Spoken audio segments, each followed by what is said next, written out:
Hey, what's up? Piz out here. I haven't done a video in a long time. I apologize. Call of Duty Modern Warfare 2. I have become obsessed with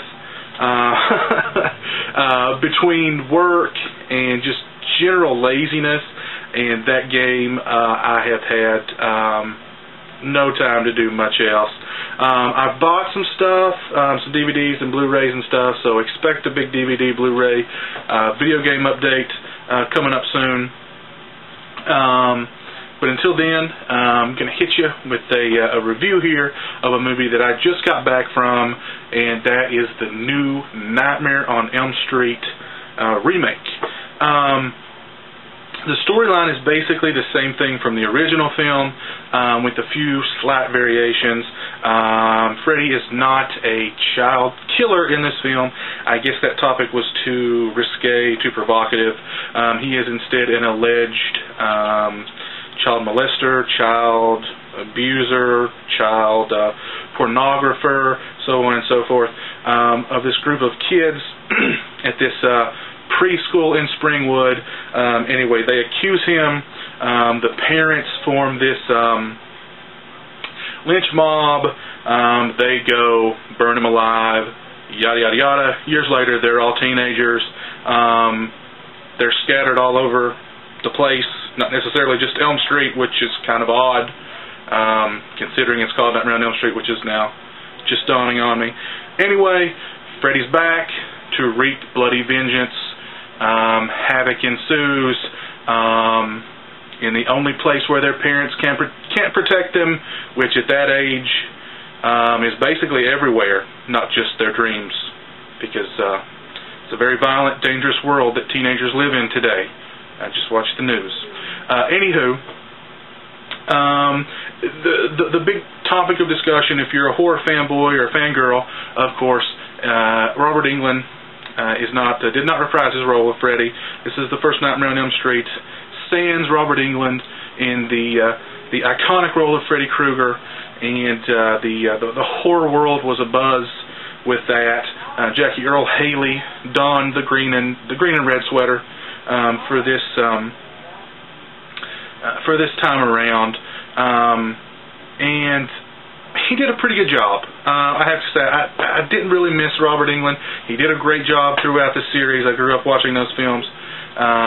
You know, he did a fantastic job. You know, he helped build. You know, New Line is the company that Freddy built. You know, he deserves all the accolades and the accoutrements and a big slap on the back for that. You know, that series, he did a lot for that series, and I'm sure that series did a lot for him. You know, build him a house, put his kids through college, or will put his kids through college. I'm not sure how old they are. Yeah, you know, it's time for a change, and why not Jackie Earle Haley? He did a great job, I thought. It's not necessarily a...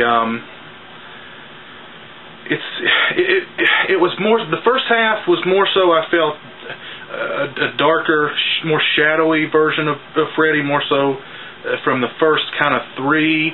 Then toward the end, they threw in more of a punny, jokey Freddy from the latter Nightmare on Elm Street films. You know, he threw in some puns and whatnot that kind of but overall, I enjoyed the performance. Is the movie good? As remakes go, yes. Is it better than the Friday the 13th remake? Yes. Is it better than some of the... Is it better? It's better than 90% of the remakes. Yes, I'll say that. As remakes go, when you're looking at a remake, you know, all remakes are, in essence, a shameless cash-in on the original's good name. We all know that. We all have to live with that, period. So, what you're hoping for, in the very least, is it a competently made film with at least some redeeming qualities? Nightmare on Elm Street has that. It has a decent style. It has some mood. It's bloody. it's not. Unfortunately, it's not. You know, there were scenes where I wanted more blood. I mean, there's the famous scene in the bed where the girl's being thrown around on the ceiling and she's being attacked by Freddy. And if you remember the original, I mean, there's blood being thrown everywhere, and when she hits the bed, blood just splatters everywhere. We don't get that. There was a scene, the opening scene. Sort of starts off really lame, and I was like, oh, this is going to be, this is going to be really lame. And there's a guy from Twilight, and they just threw him in there, and it seemed like it was a reshoot kind of scene, and they added this guy from Twilight to kind of, here's the guy from Twilight, and this is clearly a reshoot, and the dialogue's bad, and and then it kind of turned on itself, and it ended really cool, and there's a practical special effect, and okay, cool. That was cool. Some of the effects were practical, and I enjoyed that. A lot of the scenes, there were quite a few scenes that were lifted directly from the original, which I also thought was kind of cool. That sort of nudged you and said, this is actually a remake. This isn't necessarily a reimagining. We're not just taking the title and slapping it onto, this slapdash, hackneyed, piece of crap that, these half-witted writers and music video director, even though the director of this film was a music video director. I mean, the guy directed the Smells Like Teen Spirit video for Nirvana. You can tell this is a talented director who understands something like mood and suspense and things like that. You actually put together pieces. You brought in a competent director, and you made a pretty good flick that just happens to be a remake or a reimagining. I enjoyed the film. Is it a great film? No, not really, but it's pretty cool. It's decent. As remakes go, it's pretty freaking good. As just a standalone film, it's not bad at all. The performances were pretty good overall. There was one pretty cool part where Freddy gets a kill, and the guy's dead in reality, but in the dream world, Freddy's talking to him, and he goes, after the heart stops, the mind still functions for 7 minutes. So that means I've still got 6 minutes to play with ya. I thought that was really cool. Spoiler alert, by the way.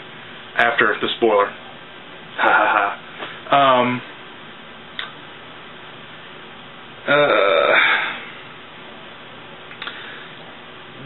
don't know, there were just some kind of cool scenes in it. I don't know. Overall, I enjoyed it. It seemed to kind of go on a little bit too long. There was a kind of a curveball tossed in there as to maybe the lynch mob maybe Freddy was innocent. Maybe the kids had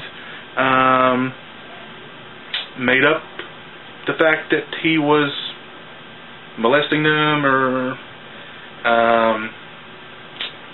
maybe he wasn't hurting them and molesting them and doing these bad things to them.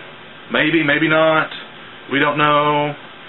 For a few minutes we were, maybe he was innocent, and maybe the reason he's coming back to exact this revenge is because he was innocent, and maybe for a few minutes you kind of feel sorry for him. There's a flashback where we see, he's being attacked by the parents, and we see him, these things happening to him, and we see him burning alive, and you kind of almost feel sorry for him.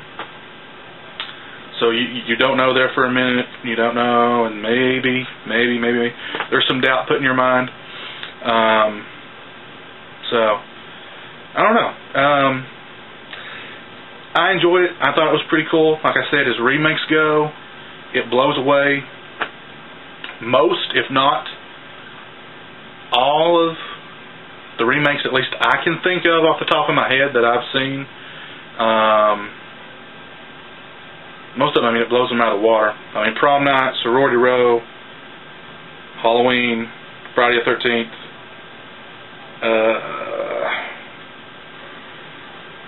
Jeez, I can't believe I'm forgetting all these crappy remakes. I mean, it just blows most of them out of the water. I don't know. As remakes go, it's good. Standalone flick, it's not bad. I say check it out. I recommend it. That's A Nightmare on Elm Street, the remake. I say check it out. So anyway, until next time, keep your eyes peeled. Gonna do an update here pretty soon. I apologize for the delay. So anyway, later.